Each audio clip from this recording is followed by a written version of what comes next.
अध्याय 13 प्रकृति, पुरुष तथा चेतना। अर्जुन ने कहा, हे कृष्ण, मैं प्रकृति एवं पुरुष, क्षेत्र एवं क्षेत्रज्ञ तथा ज्ञान एवं ज्ञेय के विषय में जानने का इच्छुक हूँ। श्री भगवान ने कहा, हे कुंती पुत्र, यह शरीर क्षेत्र कहलाता है और इस क्षेत्र को जानने वाला क्षेत्रज्ञ है। हे भरतवंशी, तुम्हें ज्ञात होना चाहिए कि मैं भी समस्त शरीरों में ज्ञाता भी हूँ और इस शरीर तथा इसके ज्ञाता को जान लेना ज्ञान कहलाता है, ऐसा मेरा मत है।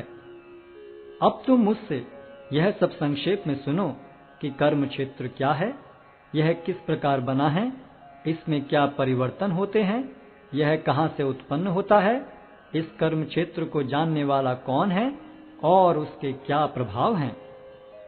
विभिन्न वैदिक ग्रंथों में विभिन्न ऋषियों ने कार्यकलापों के क्षेत्र तथा उन कार्यकलापों के ज्ञाता के ज्ञान का वर्णन किया है।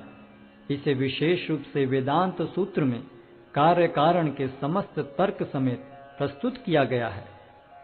पंच महाभूत, अहंकार, बुद्धि, अव्यक्त, 10 इंद्रियां तथा मन, 5 इंद्रिय विषय, इच्छा, द्वेष, सुख, दुख, संघात, जीवन के लक्षण तथा धैर्य, इन सब को संक्षेप में कर्म का क्षेत्र तथा उसकी अंतःक्रियाएं कहा जाता है। विनम्रता, दंभहीनता, अहिंसा, सहिष्णुता, सरलता, प्रामाणिक गुरु के पास जाना, पवित्रता, स्थिरता, आत्मसंयम, इंद्रिय तृप्ति के विषयों का परित्याग, अहंकार का अभाव, जन्म, मृत्यु, वृद्धावस्था तथा रोग के दोषों की अनुभूति, वैराग्य, संतान, स्त्री, घर तथा अन्य वस्तुओं की ममता से मुक्ति, अच्छी तथा बुरी घटनाओं के प्रति संभाव, मेरे प्रति निरंतर अनन्य भक्ति, एकांत स्थान में रहने की इच्छा, जन समूह से विलगाव, आत्म साक्षात्कार की महत्ता को स्वीकारना तथा परम सत्य की दार्शनिक खोज, इन सब को मैं ज्ञान घोषित करता हूँ और इनके अतिरिक्त जो भी है वह सब अज्ञान है। अब मैं तुम्हें ज्ञेय के विषय में बतलाऊंगा, जिसे जानकर तुम नित्य ब्रह्म का आस्वादन कर सकोगे। यह ब्रह्म या आत्मा जो अनादि है और मेरे अधीन है, इस भौतिक जगत के कार्य कारण से परे स्थित है। उनके हाथ, पांव, आंखें, सिर तथा मुंह तथा उनके कान सर्वत्र हैं। इस प्रकार परमात्मा सभी वस्तुओं में व्याप्त होकर अवस्थित है। परमात्मा समस्त इंद्रियों के मूल स्रोत हैं, फिर भी वे इंद्रियों से रहित हैं। वे समस्त जीवों के पालन करता होकर भी अनासक्त हैं। वे प्रकृति के गुणों से परे हैं, फिर भी वे भौतिक प्रकृति के समस्त गुणों के स्वामी हैं। परम सत्य जड़ तथा जंगम समस्त जीवों के बाहर तथा भीतर स्थित हैं। सूक्ष्म होने के कारण वे भौतिक इंद्रियों के द्वारा जानने या देखने से परे हैं। यद्यपि वे अत्यंत दूर रहते हैं, किंतु हम सबों के निकट भी हैं। यद्यपि परमात्मा समस्त जीवों के मध्य विभाजित प्रतीत होता है, लेकिन वह कभी भी विभाजित नहीं है। वह एक रूप में स्थित है। यद्यपि वह प्रत्येक जीव का पालन करता है, लेकिन यह समझना चाहिए कि वह सबों का संहार करता है और सबों को जन्म देता है। वे समस्त प्रकाशमान वस्तुओं के प्रकाश स्रोत हैं। वे भौतिक अंधकार से परे हैं और अगोचर हैं। वे ज्ञान हैं, ज्ञेय हैं और ज्ञान के लक्ष्य हैं। वे सबके हृदय में स्थित हैं। इस प्रकार मैंने कर्म क्षेत्र, ज्ञान तथा ज्ञेय का संक्षेप में वर्णन किया है। इसे केवल मेरे भक्त ही पूरी तरह समझ सकते हैं और इस तरह मेरे स्वभाव को प्राप्त होते हैं।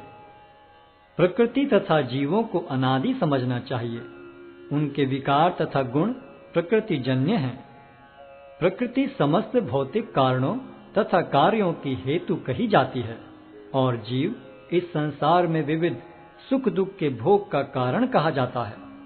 इस प्रकार जीव प्रकृति के तीनों गुणों का भोग करता हुआ प्रकृति में ही जीवन बिताता है।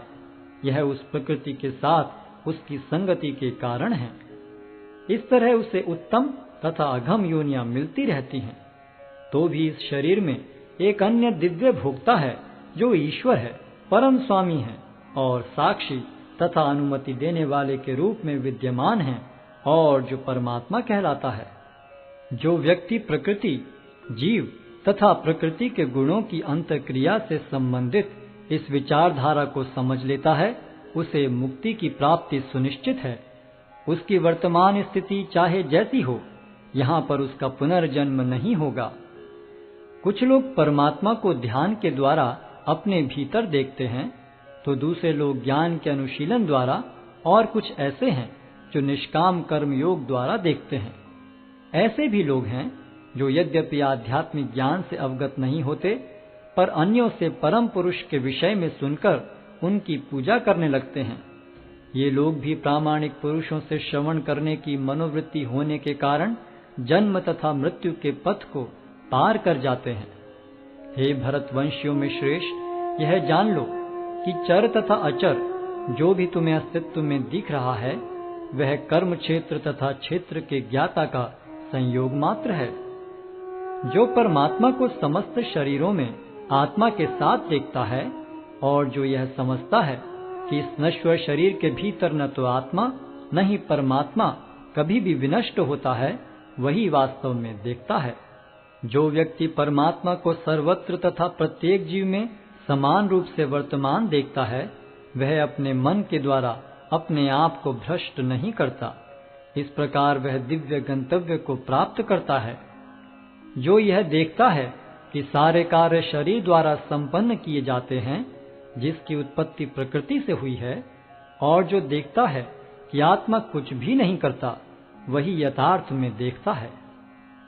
जब विवेकवान व्यक्ति विभिन्न भौतिक शरीरों के कारण विभिन्न स्वरूपों को देखना बंद कर देता है और यह देखता है कि किस प्रकार से जीव सर्वत्र फैले हुए हैं, तो वह ब्रह्म बोध को प्राप्त होता है। शाश्वत दृष्टि संपन्न लोग यह देख सकते हैं कि अविनाशी आत्मा दिव्य, शाश्वत तथा गुणों से अतीत है। हे अर्जुन, भौतिक शरीर के साथ संपर्क होते हुए भी आत्मा न तो कुछ करता है और न लिप्त होता है। यद्यपि आकाश सर्वव्यापी है, किंतु अपनी सूक्ष्म प्रकृति के कारण किसी वस्तु से लिप्त नहीं होता। इसी तरह ब्रह्म दृष्टि में स्थित आत्मा शरीर में स्थित रहते हुए भी शरीर से लिप्त नहीं होता। हे भरतपुत्र, जिस प्रकार सूर्य अकेले इस सारे ब्रह्मांड को प्रकाशित करता है, उसी प्रकार शरीर के भीतर स्थित एक आत्मा सारे शरीर को चेतना से प्रकाशित करता है। जो लोग ज्ञान के चक्षुओं से शरीर तथा शरीर के ज्ञाता के अंतर को देखते हैं और भव बंधन से मुक्ति की विधि को भी जानते हैं, उन्हें परम लक्ष्य प्राप्त होता है।